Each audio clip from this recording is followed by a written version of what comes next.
Thank you for joining us. This is Live with Miami's Community News, and our guest today is Ibis Valdes, who's running for District 6, Miami-Dade County Commission. Welcome. Hello, thank you so much for having me, My Michael. pleasure. So here you are, at just ripe young age, and you want to serve District 6, which is about how many people is that? 180,000-ish? Just about, yeah. All right. Why are you qualified? Yeah, so I mean, first, I think every story has its beginning. So let's start with the story of me, right? Yes. So I am a native and a resident of the district. I've grown up mostly in Coral Gables. I went to St. Teresa Catholic School. I live close to the Biltmore Hotel. And so I think, just being part of really great civic engagement organizations like the League of Women Voters, with their really great engagement programs, voter education, um, I I figured, I think it's really good for residents like us to lean in and sometimes be the change and stand up, for these opportunities to be able to represent our everyday needs. So one of the things that we recognize as you get a little bit older, you realize how things change. Yeah. And it wasn't too long ago, that it's like women couldn't vote. Women's earnings are 23% less than men, all right? Mm-hmm. The career advancements was less because the slightly bigoted men would say, we don't want her because she's going to have a baby, she's going to take off a year, and then she's going to have to do all this stuff at home. Right. Only slightly bigoted. Yeah. One of the great things that the pandemic has done is it's helped equalize some of that. When you realize that it's your neighbor and your family and your friends that all were engaged in essentially the same thing, which is survival, right? And how to take care of the kids and how to stay stable enough to move forward. So tell us about any of the elected or appointed positions you've had other than with the women's groups. Well, so far, I've mostly been part of advocacy groups, besides the League of Women Voters, myself and other advocates of the community with different nonprofits. We partnered to create Miami Forward. This was the last time when term limits were imposed in 2012 for the county commission. I think that created a lot of opportunities for just fresh voices to be on the county commission. And, as our needs change, as Miami-Dade moves into the 21st century, we need fresh perspectives. And I think we just need leaders that are understanding of where Miami is going and what it needs to get there. So there are a lot of opponents to the term limits, which was every 4 years or every two, depending on when it was a term limit, which you had to get reelected. Then on the other hand, you recognize that once we get into a certain space, that we're going to continue with that until something happens. And in this case, term limits were imposed a few years ago. This county commission, this last race will make all new people in the last 2 years, first time ever, right? Yeah. And it's really a tribute to the voters that pushed that through, even though some of my favorite people either aren't or will not be on the commission. But when you realize you have some people that have been there 20, 25 years and a little bit longer, right, that it's hard to get fresh voices in there. And it wasn't until Linda Bell, I think it was Linda Bell, and then Daniela Levine Cava, now mayor, were able to, pretty much, you're only a few people that knocked off people that were in office, right? Right. Well, it was very hard. So now it's more of an equal footing. So your predecessor, Rebecca Sosa, has been on the commission for a long time. Strong voice, strong personality, done a lot for the community. Also former mayor, councilman, and former mayor of West Miami many years ago, and always an advocate for the people. Yes. And so we know we don't want to fill the shoes of somebody else. We want to have our own footprints and our own shoes. What do you want to do if you're fortunate enough to be elected? What would you like to do? Sure. I mean, first and foremost, speaking about Rebecca Sosa, I mean, I have enormous respect for her. I think she set a really great example for what a woman in leadership looks like and what they're capable of doing. I really appreciate a lot of her advocacy for victims of domestic violence. So that's something that I would love to continue in her honor. And I think just how accessible she is to so many of her constituents. The fact that the district has felt very comfortable electing a woman for almost 20 straight years, I think it's really a testament to the example that she set. And so there's things that I admire. So it's not about filling shoes, but also understanding what has worked before me. So what can I continue, but just in my name, right? And so the thing about me is that I think what we've gotten used to a large degree in the leadership culture of Miami-Dade is that a lot of us come from very specific career backgrounds and very specific points of view. I think it's very expected, for example, to have a legal background, right? It's not bad. I think it's great. But to have a county commission that has diverse voices, diverse experiences means more informed opinions about many different things. I'm really glad that there's been a trend of not just more women, but more women with more diverse backgrounds in social work, in the nonprofit sector, in different parts of the private sector.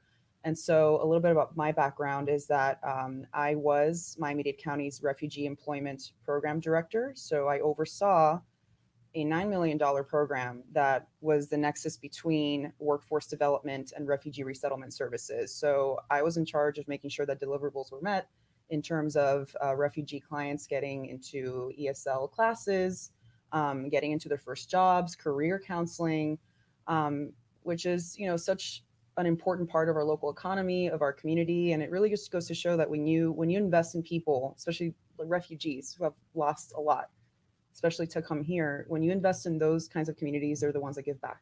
We're going to touch on that in a second, but I did want to. Where'd you go to school? So here in Miami, I went to Gulliver Prep for high school, and I did my undergrad at Northeastern University in Boston. Okay. Yeah. And when you say undergrad, does that imply something else? Yes. Then I got my master's degree. Okay. In international law and human rights. Right. So does that mean you're a lawyer? No. Okay. So lawyers are okay. We have a couple in the back right now. Right? We like lawyers, right? But sometimes people feel a pressure that, like, if I don't come from this very specific career background, like, I'm not fit for office. Well, yes, certainly there's that a model that says that go do this. You don't have to be a lawyer, but you have and therefore it means certain things. Well, it's clear that with this current administration, with Mayor Cava leading that, she's more empathetic than any other county commissioner that I've seen or mayor. There's no question that she comes from that background, and you can see her commitment to people, a softer look, right? Yeah. Most of the tougher stuff we don't see, right? But the public persona, with the COVID vaccine and with Surfside, and seeing that really is touching to see that. I come from a healthcare background, so I understand the satisfaction there is in helping people. Mm-hmm. So in this case, refugees will come in from all over the globe. Yeah, and in terms of Miami-Dade, we fielded mostly, as you can imagine, Cuban refugees, but we did get on occasion, many coming from Haiti. Sometimes we would have to hire, for example, translators for refugees coming from the Middle East. And so you have to be prepared for anything. When I said to my father, all these people coming from Cuba, this is in the 60s. How is it a couple of years later, they own houses and they, work at these banks? How does that happen? And so right young age, which is when people come here, they come here for something better. They're driven for that, and they want help, and they need direction. They need that pat on the back and a hand up, all right? And so I'm glad that you come from that background, because it's clear during this pandemic that the people that have money and intelligence got their stuff first, all right? But the county commission made sure that everybody had access to food and to medicine that was needed. Absolutely. I'm always very grateful for how Miami has received different waves of Cuban immigrants. Like, my father came on the Mariel in 1980, and that was rough, for many, especially for later waves that came with increasingly very tough circumstances, and as the situation in Cuba deteriorated, I have nothing but so much gratefulness for services like the program that I manage, I think, to really give back in a way that they gave for people like my family, like my dad, And so back to your work. How long did you work with the county? So that was about a year and a half. And what have you been doing recently? So recently I have been then going back to the private sector. I'm a business coach. So I specialize in corporate training, diversity and inclusion strategy. And so up until the point of the pandemic, I was helping to coach small business clients, first at a co-working space in Coral Gables, and then just independently on my own.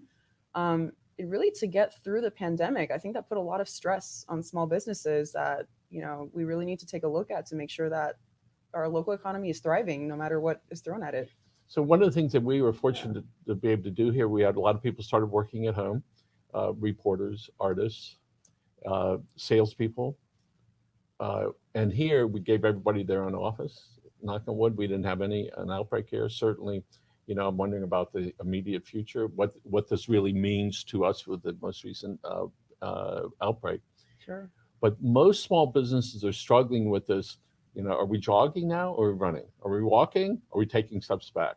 How did we get people, retain people, and then amid this crisis of who can we hire, Right. right? You have people that want to come to work, people that don't want to come to work. You have the school's supposed to go back next month, right?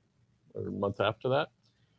And so this is going to be the first time in a year and a half that the caregivers are not going to have that reason or excuse. It's not an excuse. It's The circumstance. this that okay. Your son daughter is in school, right? So go back to work. Well, the folks that have not been in the workplace and the workforce for a while, there's a certain lag period from the time they re-enter until they have a level of confidence. What do you think the county can do to help the small business, which 80% of businesses in Miami-Dade County are small? What would you like to see happen? Oh yeah, I mean, not just 80% of small businesses, but what our local economy really specializes in is micro businesses. These are businesses that have less than 10 employees, less than 5 employees. You know, when you go to get your cafecito at La Ventanita, or to get your hair done in a really small salon, like that is a very typical business that you will find here. And so really to get back on their feet, I mean, something I noticed even in more affluent municipalities like Coral Gables, many small businesses were not prepared to make the switch to like online sales, to have an online presence. I think those are the ones that really were able to survive the pandemic because, you know, especially with something like a virus that transmits with people breathing, I mean, that really affects your in-person experiences and what you're able to purchase or service clients, you know. So I think really just being on top of emerging small business trends, being able to help small business owners navigate, you know, new trends with digital marketing, having a more robust online presence, understanding certain tools, because here you have small business owners from very different kinds of backgrounds. Some that understand that they have to be on Instagram. They're got to use QuickBooks to keep organized. A lot of people still have paper records. A lot of people still manage their business from word of mouth. They don't have a website. They don't have a social media presence. So I think it's being able to reconcile many different backgrounds and skill sets so that and providing those resources, you know, whether it's partnering with the Beacon Council, these really great incubator programs from Miami-Dade College that are really customized for different kinds of entrepreneurs. And the county has an accelerated program. Daniela Vargas is heading that up, and yeah, my hats off to the folks that elevated him from the South Data Accelerated program. So there's programs like that that people that want to be in business can go and they have a coach that's right there, and they help people take that next step, because you never know where the next Elon Musk is coming from, or the next Jeff Bezos, right, or the next person. Sometimes all they need to do is get a little direction with that, and you never know when it's going to happen, because every business started at some little office or some garage or some car, you know, with that. So, what is on the District 6? What is the most southern boundary of that? The most southern boundary is North Coral Gables. Okay, and North Coral Gables includes 8th Street, sort of. Sort of. It's more so like the downtown Coral Gables area, the Biltmore Hotel, the golf course, and then going up towards West Miami. Okay. So those are the bounds. Okay, and there's for years the county was not just a reactor but a promoter of incorporation for each of the cities. In the last 15 years, have been many cities. You know, Doral, Sunny Isles, Aventura, Palmetto Bay, Pinecrest, Cutler Bay. Only Kendall failed miserably, and it's an interesting thing that's happened, because in Kendall there is no central core, and it's just as confused. It is as a greater body out there, right? There's not that organization that occurs, versus the other areas where there's a mayor and a city manager. People can go down there.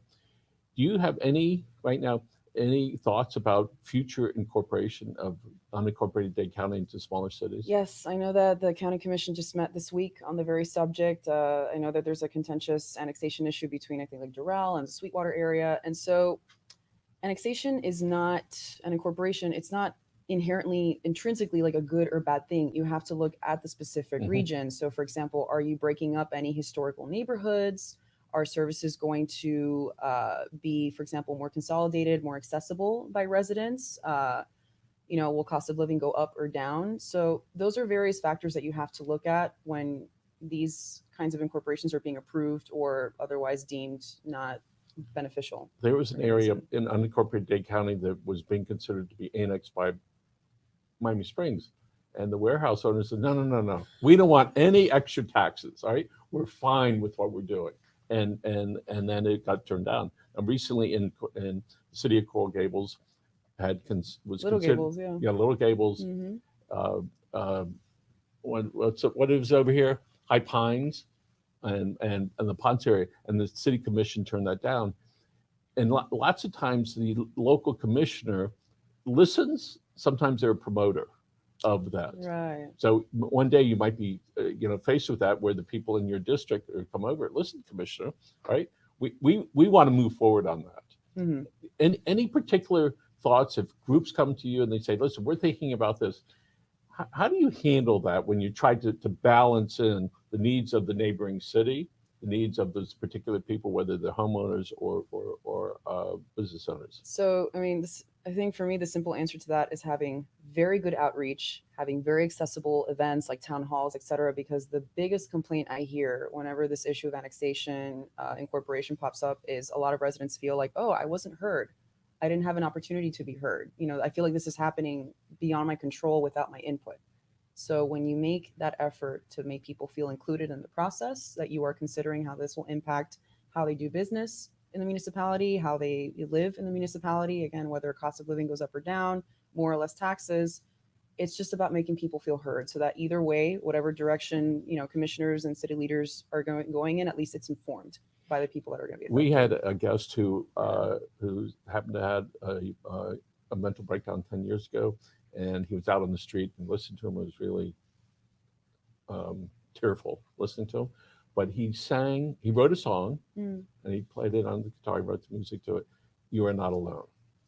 As I was listening to him, and that application is everything that we do, all right? In the sense from a family unit to a business unit, or am I being heard?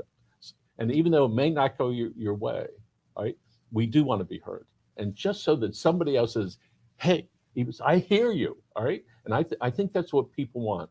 And when you're out there knocking on doors, what do people tell you that because they want to be heard and they want to be understood and they want to know that you got the message? So what is it they tell you they want?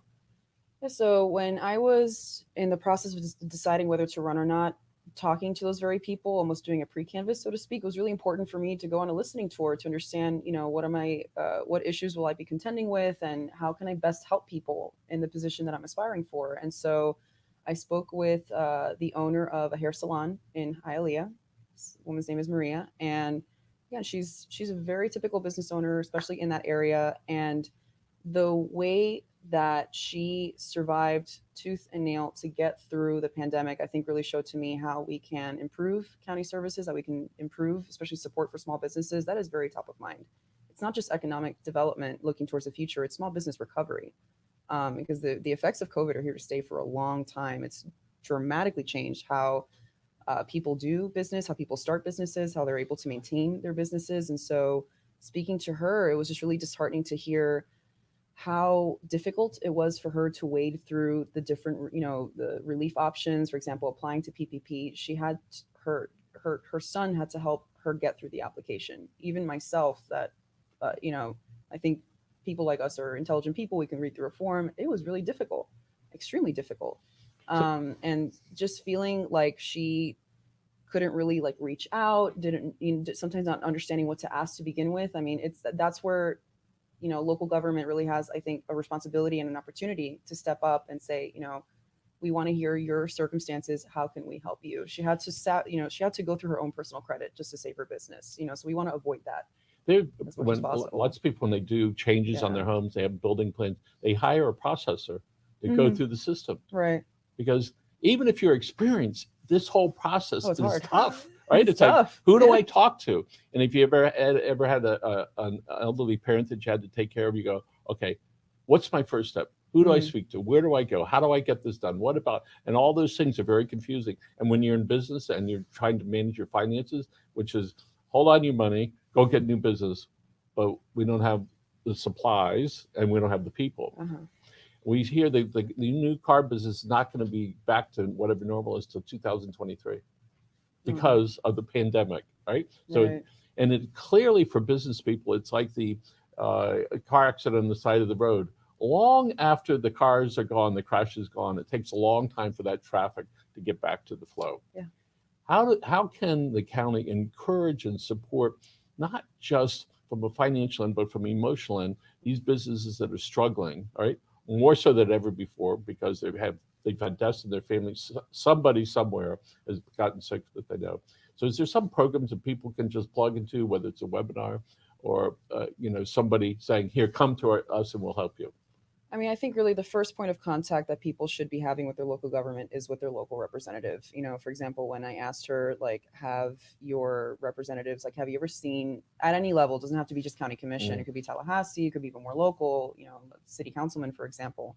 And she said, no, I'm not, I barely know who represents me. I'm not really sure, who they are or what, if they were to walk in front of me, I wouldn't recognize them. So I think first and foremost, we have to understand the value of retail politics, like just physically show up, visit your district, make sure that people know who you are. I mean, that's what I love about the example that Rebecca Sosa has set, is that she's so recognizable. People immediately, they see her and they just have to express, like, this is why we appreciate you so much. And so that's the kind of relationship you should aspire to have with residents, with business owners, everybody that contributes to your district. You need to be familiar with. There's a term, town hall meetings, and many of the Just showing commissioners up. have done that. And on the local level, meaning for the cities, it's easier for them to do that because there's a real good connection that's there. Right. And some of the county commissioners also try to do it many times at City Hall, the local city, because everybody can do that. And then there's a TV system that they can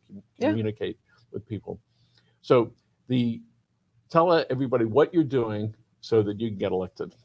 Sure. So wait, what I'm doing in regards to knocking on doors? Yeah. In terms of general, that is the way to get votes, is to pound the pavement. What I tell people all the time, the seat is not promised to anyone. It is open, meaning it belongs to the voters. So I'm out there at different community events. I am knocking on doors very soon. I am speaking to business owners. There will be no stone left unturned. One of the great things about term limits is you get to a point where you're not running against the incumbent, of which at the last go around 50% plus voted for them, right? And so this is with open seats, it's a little bit calmer, right? In the sense that nobody owns it, if you will, because after a while people sort of feel that. So my hat's off to you and to the voters, where they don't have to have this allegiance to the person that's there, but be able to look at a group of people, new people. So right now, how many people have planted their flag in the ground and said, I want to be a commissioner there in District 6? I would say I have almost 150 people that have donated to me. I filed just last month, so I'm just getting started, but I'm very excited at the grassroots energy and the nature of the campaign that I'm running. At some point you said, I'm going to pull the trigger. What was meaning that, sorry, Miami, I don't mean a gun. At some point you went from, I'm thinking about it, to I'm going to do it. Was there the final thought before you did it was what? Well, I think a lot of it is confronting, like anyone has certain insecurities of, am I right for this position? Have I done enough things? Have I been on enough boards? Those are things that you think about because, for example, like all of us have gotten in our house those flyers with the text this small because it lists every single imaginable board and thing that they've done. And that that can set certainly like a high bar in people's minds of like, I need to be all over the place and doing all the things. But, I always go back to, investing in people, working with people, the fact that people value, for like we were just talking about Mayor Levine Cava, the fact that she comes from a nonprofit a legal background, but also a very heavy nonprofit background. And I think that has come through in her leadership skills with the Surfside collapse, right? And people value that. Yes. So it's believing also in yourself and what I've done. And I think there used to be this absolute, you got to climb the ladder. Well, there's this junior senator from Illinois, I don't know, about 15 years ago that said, hey, I want the top job, right? And then there was a guy from New York, the billionaire, that said, hey, I've never climbed that ladder, but I don't need to. This is what I want to do. So there's plenty of examples, right, where that's happened. We know in a lot of the cities, people have been involved in homeowners associations, and some not, where they said, I'm going to put my name in, and if there's 5 people in it, I got a 20% chance of getting that. So as far as, so you've been out knocking on doors and trying to connect to people. Yeah. And the election, the primary is when? Is August of 2022 of next year. So here we are a year out, all right? Yeah. So clearly it's a marathon and not a sprint, right? And when you said, okay, I'm going to do that, all right, and you said, gee, that's a year and a half away from that. Mhm. What have been some of your emotions so far from the times that I'm going to do that, and during the day when you're out knocking on doors? What's that like? I mean, I think it's believing in yourself, believing in the team around you that makes a really big difference. I've cultivated thankfully so many great relationships with fantastic mentors. I had Miss Annie Betancourt. She introduced me at my launch event. And so I think, just having relationships with proven leaders like that tell you, I've done this, you can do it too, makes a really big difference. And just, even if someone disagrees with you, being graceful about it, being open-minded, and just showing up makes a big difference. Clearly, every day that you do this, Yeah. it builds you as a human being, Okay. right? And as a mom, and as a spouse, and as an educator of content in your regular job. Mm. And so, in a year from a half from now, you will have experienced something that so few people in the totality of humankind. All right. Yeah. All right. So my hats off to you on doing that and subjecting yourself to all the awful mail that's going to go out about you and every other candidate. Opposition parties, that's what they do. So I hope that you know that and friend over there is going, yeah, yeah, yeah. That's just the way that works, right? Well, Yeah. once it's out, then whatever that is, it doesn't matter if it's nothing or a whole lot of stuff, right? And it's really how you're going to handle it, all right? Mm. And you've seen plenty of it over the years, but you were willing to take that step to do that. Why do you, understanding that can happen to you as it will for every candidate, even when it's nothing, they will try to imply things. When you get back, bashed out around, which you will, what what's going to be your process on how to handle that? Honestly, it's just keep moving forward. Just keep moving forward, because if someone in this position like myself is going to get all bent out of shape, from any little attack, any little thing, it's just keep moving forward. At the end of the day, it's pounding the pavement, it is talking to people, it is showing up. So I'm not going to pay it much mind. Right. And I certainly that's an important issue. When you're on that commission in a year and a half from now, Mm. everybody there's going to be relatively new. Yeah. It's an amazing process to live through. A lot of great commissioners. Our commissioner out in the horse country is Javier Soto. He's been serving us and the county for many, many years. You know him as they call him mayor, and I call him of Westchester. All right, we just say that because of the service that he provides. All right, senator, county, state representative, senator, and then county commission. One of the things that he does, he goes out with Public Works through the district. Pick up this, pick up this, pick up this, pick it up. That says to the constituents they care about the neighborhood. Yes.